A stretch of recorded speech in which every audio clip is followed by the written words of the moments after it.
नाज़रीन हाणे असां ख़बर शेयर कंदासीं त सिंध काबीना नए माली साल 22 खरब 44 अरब रुपयनि जी बजट जी मंज़ूरी ॾेई छॾी आहे। सिंध काबीना जो प्री बजट इजलास वॾे वज़ीर मुराद अली शाह जी सदारत हेठि थियो आहे। सिंध हुकूमत जे 5 सालनि जो ही आख़िरी प्री बजट इजलास आहे। बाक़ी इजलास मामूल मूजिब हलंदा रहंदा।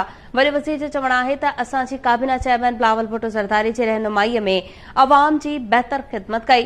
पीपल्स पार्टी सूबे में मकानी चूंडुनि में कामयाबी हासिल कई। आम चूंडुनि में भी सॼे मुल्क में सोभ माणींदासीं।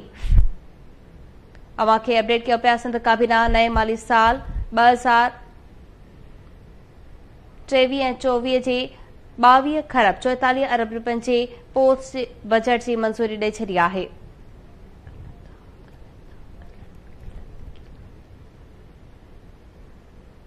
अवां खे ॿुधायूं पिया सिंध काबीना जो प्री बजट इजलास वॾे वज़ीर सैयद मुराद अली शाह जी सदारत हेठि थियो आहे।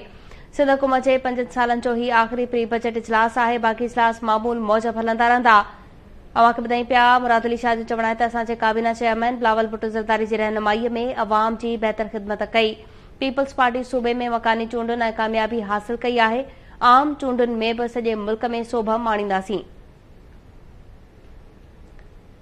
अवां खे ॿुधायूं पिया सिंध काबीना जो प्री बजट इजलास वॾे वज़ीर सैयद मुराद अली शाह जी सदारत हेठि थियो आहे। तफ़सील मालूम कंदासीं। लाइन ते मौजूद आहे KTN न्यूज़ जो चीफ रिपोर्टर वहीद राजपर। जी वहीद, अपडेट कजो।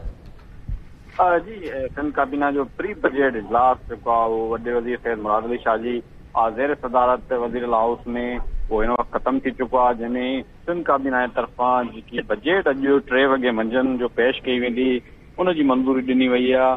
2244 अरब रुपयनि जी बजट आहे सिंध बजट, उनजी सिंध काबीना जे तरफ़ां उहो मंज़ूरी ॾिनी वई आहे। वॾे वज़ीर जेको हिन हवाले सां चयो त सिंध हुकूमत 5 साल कारकर्दगी जे हवाले सां सिंध काबीना में ॻाल्हि कई। सिंध हुकूमत जी जेकी 5 सालनि जी कारकर्दगी आहे उन में आख़िरी इहे प्री बजट काबीना इजलास आहे।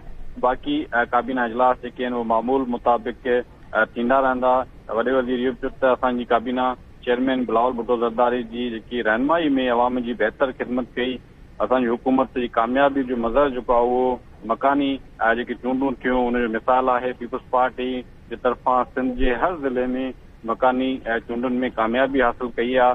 असां आम जेकी चूंडूं आहिनि उन में बि पूरे पाकिस्तान में जेको उहो चूंड खटंदासीं। सिंध काबीना 2244 अरब रुपयनि जी जेकी प्री बजट इजलास आहे उनजी जेको आहे उहो काथो लॻायो वियो 2244 अरब रुपयनि जी उनजी मंज़ूरी ॾेई छॾी आहे। वहीद राजपर, तफ़सील ॿुधाइण लाइ तव्हांजी महिरबानी। ॿुधाई पिया सिंध काबीना नए माली साल 22 खरब 44 अरब रुपयनि जे बजट जी मंज़ूरी ॾेई छॾी आहे। सिंध काबीना जो प्री बजट इजलास वॾे वज़ीर सैयद मुराद अली शाह जी सदारत हेठि थियो आहे।